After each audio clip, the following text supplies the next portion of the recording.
कान के पर्दे फाड़ देने वाली दहाड़ और पलक झपकते ही सड़क पे गिरे उसके दोस्त को अपने जबड़ों में दबाए जंगल की ओर ले जाता वह बाघ। कुछ पलों के लिए तो उसकी समझ में ही नहीं आया कि उनके साथ आखिर ये क्या हुआ, लेकिन जैसे ही थोड़ा होश आया तो सामने दिखी बारिश में भीगी सुनसान सड़क के किनारे पड़ी उनकी मोटरसाइकिल, जिसकी लाइट अभी भी जल रही थी और रात के गहरे सन्नाटे को चीरती जंगल से बाघ द्वारा उसके दोस्त को झाड़ियों में घसीटे जाने की आवाज।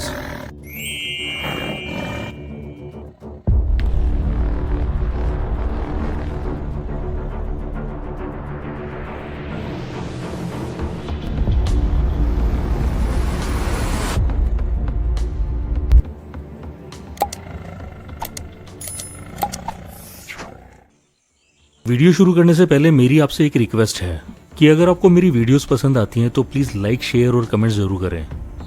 आपके ऐसा करने से मुझे और भी अच्छी वीडियोस बनाने के लिए मोटिवेशन मिलेगा। और अगर आप इस चैनल पर नए हैं तो इस चैनल को सब्सक्राइब करने के साथ साथ बेल आइकन को प्रेस करना ना भूलें। ऐसा करने से मेरे आने वाली वीडियोज़ की नोटिफिकेशन आप तक टाइमली पहुँच पाएगी और हमारा साथ ऐसे ही बना रहेगा। भारत के उत्तराखंड राज्य के रामनगर शहर के पास स्थित लगभग 1318 स्क्वायर किलोमीटर में फैला भारत का पहला tiger reserve Jim Corbett national park और इस टाइगर रिजर्व के आकर्षण का केंद्र बिंदु डिकाला जोन। तो चलिए आज मैं आपको डिकाला जोन की तरफ ले चलता हूं। रामनगर से रानीखेत की तरफ जा रहे हाईवे नंबर 309 पर लगभग 20 किलोमीटर दूर स्थित एक जगह आती है धनगड़ी गेट। यहां से अंदर जिम कॉर्बेट नेशनल पार्क का कोर जोन शुरू हो जाता है। इस गेट से अंदर जाने के बाद ऊबड़ खाबड़ पहाड़ी घुमावदार रास्ते और कुछ पानी के सोतों को पार करके लगभग 6 किलोमीटर दूर जंगलों के बीच स्थित है सुल्तान एफआरएच। गेट से लगभग 15 किलोमीटर चलने के बाद रामगंगा नदी के किनारे आता है गैरल एफआरएच। ये इस जोन का दूसरा एफआरएच है। इसके बाद यहां से 3 किलोमीटर दूर सर्पदुली एफआरएच इस जोन का तीसरा एफआरएच है।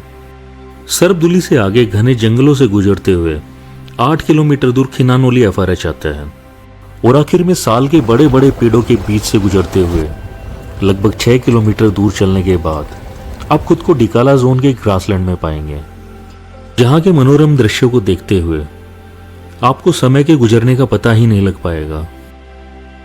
मॉनसून के आगमन पर हर साल 15 जून से लेकर 15 नवंबर तक जिम कॉर्बेट नेशनल पार्क के इस कोर जोन को पर्यटकों के लिए बंद कर दिया जाता है। तारीख 15 जून 2022 पार्क बंद होने जा रहा था। एफआरएच में रुके और मॉर्निंग सफारी में घूमने आए पर्यटक दोपहर 2 बजे तक धनगड़ी गेट से चेकआउट कर चुके थे और धनगड़ी से लेकर डिकाला तक लगभग 32 किलोमीटर का जंगल पर्यटकों से लगभग खाली सा हो गया था। अंदर बचे थे तो एफआरएच में कार्य करने वाले कर्मचारी, गार्ड्स, फॉरेस्ट ऑफिशियल्स और कुछ निर्माणाधीन एवं मरम्मत के कार्य में लगे मिस्त्री और मजदूर। दोपहर 2 बजे धनगड़ी गेट से लगभग 15 किलोमीटर अंदर स्थित गैरल एफआरएच के पास कार्य कर रहे 42 वर्षीय खलील मजदूरों को उनका काम समझा बाइक पर सवार होकर काशीपुर के पास ठाकुर द्वारा स्थित अपने घर की तरफ रवाना हो गए। लेकिन रामनगर रानीखेत हाईवे नंबर 309 तक पहुंचने से पहले उन्हें धनगड़ी गेट तक का ऊबड़ खाबड़ और खतरनाक जंगली जानवरों से भरे 15 किलोमीटर के घने जंगल का रास्ता तय करना था। खलील इससे पहले भी कई बार इस रास्ते से आया और गया था, इसलिए किसी भी अप्रिय घटना और खतरे से अनजान वो धीमी रफ्तार से बाइक चलाता हुआ धनगड़ी गेट की तरफ बढ़ता रहा। धनगड़ी गेट से लगभग 6 किलोमीटर पहले स्थित सुल्तान एफआरएच में कुछ फॉरेस्ट ऑफिशियल से 5-10 मिनट बात करके वो धनगड़ी की ओर निकल गया। समय करीब 3 बजे। अभी खलील को सुल्तान एफआरएच से निकले कोई 2-4 मिनट ही हुई थी कि सुल्तान एफआरएच पर स्थित वो फॉरेस्ट ऑफिशियल्स भी जिप्सी में सवार होकर धनगड़ी गेट की ओर निकल गए। खलील और जिप्सी सवार ऑफिशियल्स में करीब 2-3 किलोमीटर की दूरी का ही फासला रहा होगा और एफआरएच से करीब 3-4 किलोमीटर की दूरी तय करने के बाद उन्हें रास्ते में खलील की मोटरसाइकिल पड़ी दिखाई दी। लेकिन उसके पास खून के धब्बे और रास्ते के बाईं ओर घसीटे जाने के निशान देखने के बाद उन्हें समझते देर नहीं लगी कि खलील के साथ कोई दुर्घटना घट चुकी है और वो किसी बाघ या तेंदुए का शिकार हो चुका है। उन्होंने तुरंत वायरलेस पर मैसेज आउट कर दिया। उस दिन पार्क का आखिरी दिन था। ज्यादातर ड्राइवर, गाइड्स और गार्ड्स धनगड़ी गेट पर इकट्ठा हो रखे थे जैसे ही उन्हें मैसेज मिला, कई जिप्सियों में सवार गार्ड्स और अन्य कर्मचारी घटनास्थल पर पहुंच गए।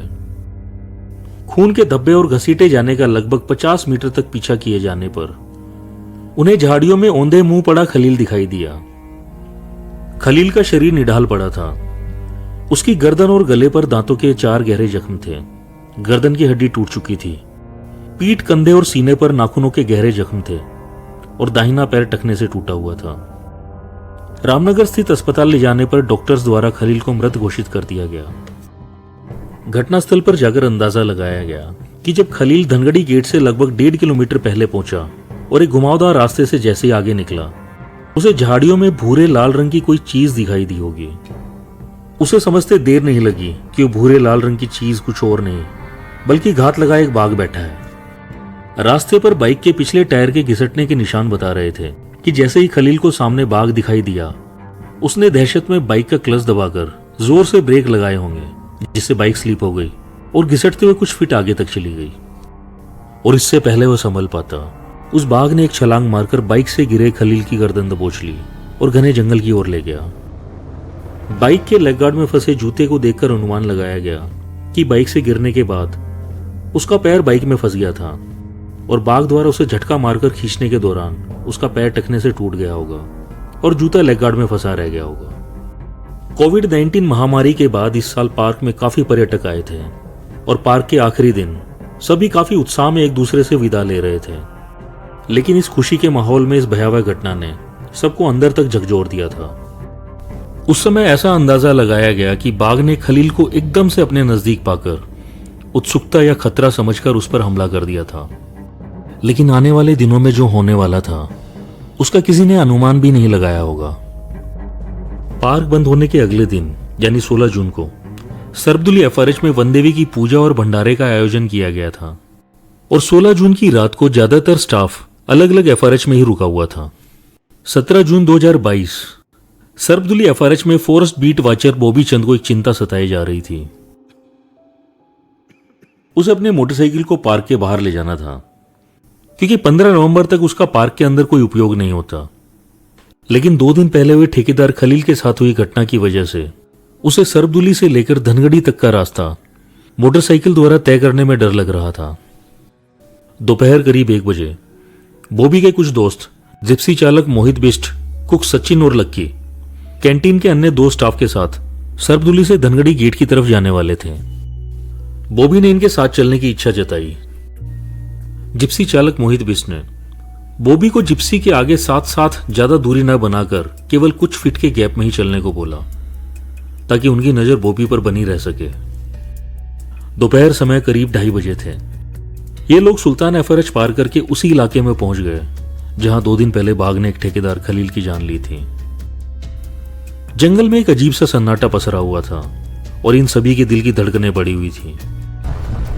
एक घुमावदार रास्ता पार करके जैसे ही एक हाई बैंक के पास पहुंचे, जिप्सी से कुछ मीटर आगे चल रहे बाइक सवार बॉबी पर पहले से ही बाईं तरफ की झाड़ियों में घात लगाए लगभग 200 किलो के बाघ ने एकदम से हमला कर दिया। यह हमला इतनी तेजी से हुआ कि किसी को कुछ समझ ही नहीं आया। बॉबी इस हमले से बाइक समेत गिर गया और उससे कुछ फीट दूर जिप्सी में बैठे लोगों को सामने बॉबी के ऊपर बैठा बाघ दिखाई दे रहा था जो उसकी गर्दन पकड़ने की कोशिश कर रहा था। उसने अपने बाएं हाथ से बाघ का गला और दाएं हाथ से बाघ का अगला बायां पंजा पकड़ लिया और बाघ के जबड़ों को अपनी गर्दन तक नहीं पहुंचने दिया। लेकिन बॉबी के पास वक्त बहुत कम था और किसी भी समय बाघ उसकी गर्दन तोड़ सकता था।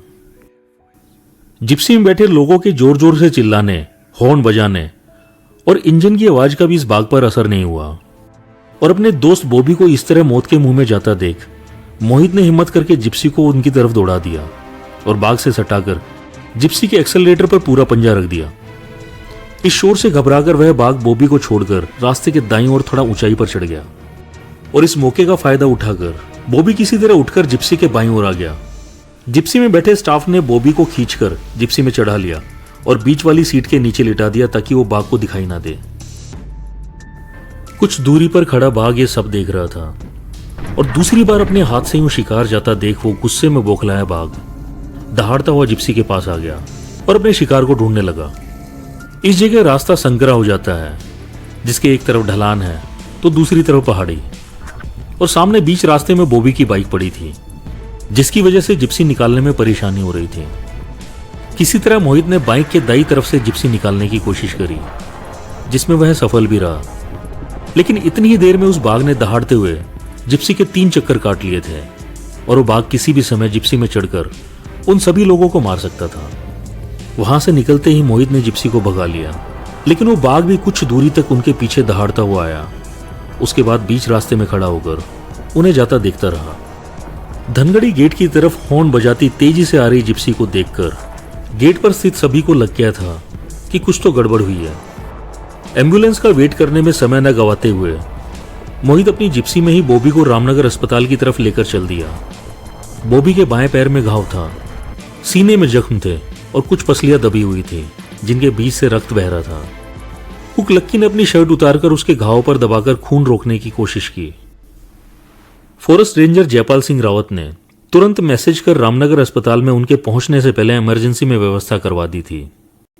अस्पताल में जाकर पता लगा कि बाघ के पंजे के वार से बॉबी की 3 पसलियां टूट चुकी थी और पंजे का एक नाखून उसकी पसलियों के बीच से धंसता हुआ फेफड़े को पंचर कर चुका था, जिसके कारण बॉबी को सांस लेने में भी परेशानी हो रही थी। बॉबी को एक दिन रामनगर अस्पताल में रखने के बाद उसे दिल्ली के अपोलो हॉस्पिटल में रेफर कर दिया गया, जहां 27 दिनों तक बॉबी का उपचार चला। स्वस्थ होने के बाद बॉबी ने फिर से अपनी ड्यूटीज ज्वाइन कर ली, लेकिन आज भी कई बार उन्हें सांस लेने में परेशानी होती है। मोहित बिष्ट, जो आज भी जिम कॉर्बेट नेशनल पार्क में जिप्सी चलाते हैं, उस दिन इनके द्वारा अपनी जान की परवाह किए बिना इन्होंने जो साहस दिखाया और समय से उपचार मिलने की वजह से ही आज बॉबी जन जिंदा है। दोस्तों, इस बाघ के इंसानों पर हमले का यह सिलसिला अभी खत्म नहीं हुआ और इन घटनाओं के कुछ दिन बाद ही एक ऐसी खून जमा देने वाली खौफनाक घटना घटी, जिसके बाद इस रोड पर लोगों के पैदल और बाइक पर यात्रा करने पर सख्त पाबंदी लगा दी गई। फ्रेंड्स, ये कहानी लंबी होने के कारण मुझे 2 भागों में बनानी पड़ रही है। इसमें आगे क्या हुआ ये जानने के लिए मेरे साथ मेरे चैनल पे जुड़े रहें और इसका अगला भाग देखना ना भूलें।